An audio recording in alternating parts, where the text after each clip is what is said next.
Esta aula é sobre transtorno bipolar, uma condição importantíssima para a psiquiatria.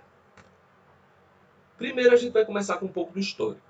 150 anos antes de Jesus Cristo, Areteu de Capadócia escrevia: alguns pacientes, depois de estarem melancólicos, têm arroubos de mania. Assim, a mania é como uma variação do estado melancólico. Portanto, na antiguidade, há indícios de que já se reconhecia a possibilidade de se alternar estados melancólicos com mania. É importante a gente ressaltar que o que se queria dizer exatamente com melancolia e com mania naquela época não é perfeitamente igual ao que a gente diz hoje. Então perceba que mania é um termo técnico importantíssimo para a psiquiatria. Mania não é que nem a gente usa no popular, né? A ideia de assim, fulano tem uma mania de pegar nos outros, fulano tem uma mania de fazer tal coisa. Não. Mania, para a psicopatologia de uma forma geral, para a psiquiatria, significa um estado. Um estado que é o oposto da depressão. Enquanto que na depressão a pessoa fica para baixo, sem vontade de viver, sem energia, a mania é o exato oposto disso. Do ponto de vista histórico, foi apenas no século XIX que os alienistas passaram a reconhecer com mais clareza o que chamaram de loucura circular ou loucura maníaco-depressiva, que seria o equivalente ao nosso atual transtorno bipolar. Importante dizer que, como a gente falou nas aulas, a dicotomia kreplaniana, que separa a demência precoce da insanidade maníaco-depressiva, traz esse conceito que é muito próximo do nosso conceito hoje em dia de transtorno bipolar, mas não é exatamente igual. Existem diferenças entre o conceito de insanidade maníaco-depressiva e o conceito de transtorno bipolar. A gente vai tentar deixar isso mais claro.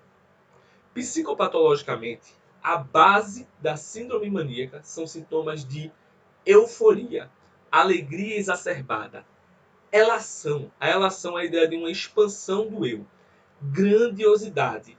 Ou, então isso é o clássico, o paciente para cima, o paciente grande, o paciente enorme. Mas também pode haver o paciente, isso se manifestar através de uma irritabilidade marcante.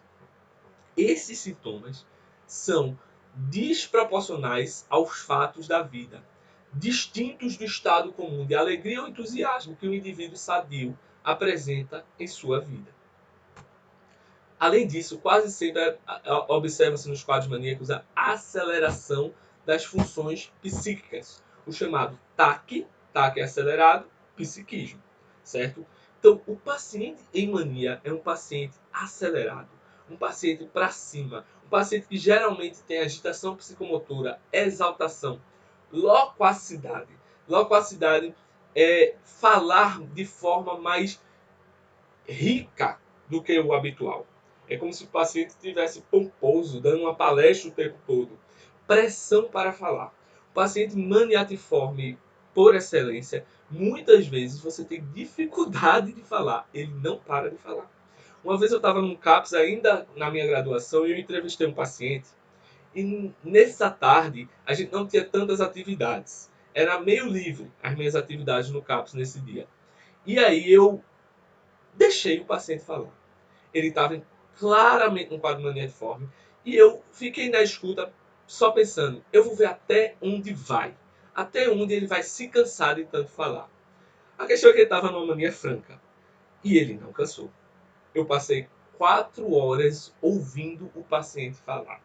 E bem no estado maníaco, ideias grandiosas, ideias com conteúdo místico religioso enorme, afrouxamentos de associações, taque psíquico, taque lálico, falava rápido. Várias vezes durante a fala dele, eu me perdi.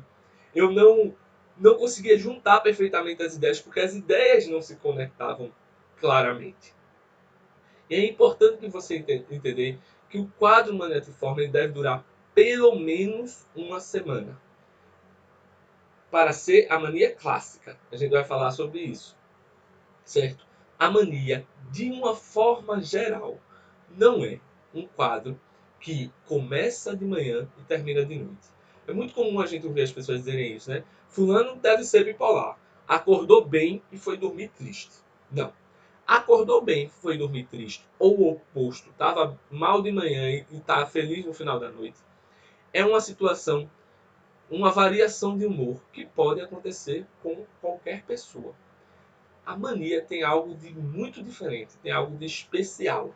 Ela dura muito tempo. Geralmente ela dura de semanas a meses. Mas para ser um episódio maníaco, precisa durar pelo menos 7 dias.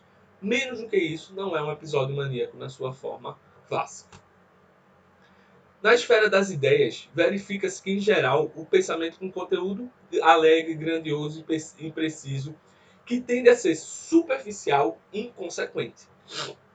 Segundo o psicopatólogo suíço Ludwig Binswanger, na mania o paciente fala mais do que pensa.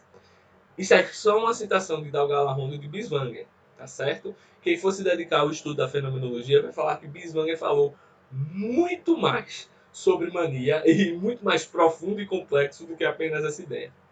Também ocorrem ideias de grandeza, poder, riqueza, importância social, que podem chegar a configurar verdadeiros delírios, humor congruentes, ou seja, um delírio que está de acordo com o humor. Geralmente o delírio do paciente mania vai ser um delírio de grandeza, um delírio de missão, um delírio de poder. Esse paciente que eu falei estava com um delírio místico religioso de grandeza, de missão. Ele era o escolhido por Jesus para restaurar a paz na terra. Pode haver também delírios, é muito comum também de haver delírios humor incongruentes, principalmente o delírio de perseguição. Então, pode acontecer do paciente ter um transtorno bipolar. Na verdade, o paciente está num episódio de mania, mas está apresentando delírios de perseguição. E pode acontecer alucinações, até mesmo auditivas, olfativas ou visuais.